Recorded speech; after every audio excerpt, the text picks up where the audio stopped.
Does the clitoris get smaller with age the way everything else down there seems to change, or does it actually get bigger over the years?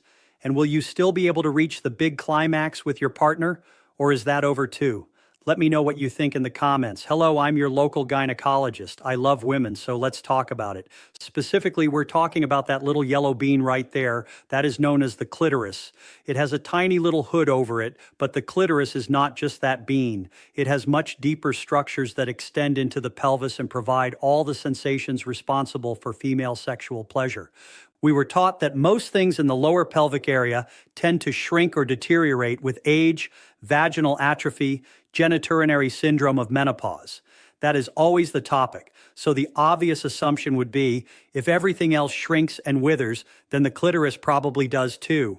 Well, wrong.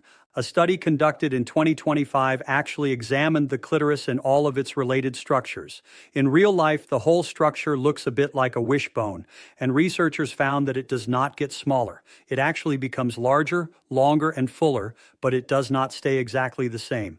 What can happen is that the small pink tissue here, the clitoral hood, can shrink due to genitourinary syndrome of menopause. What changes deeper down is this. When blood flow and estrogen levels decrease in that area, more fibrosis can develop around the clitoris, making the tissue take on a more scar-like quality. Over time, that can change how you perceive stimulation.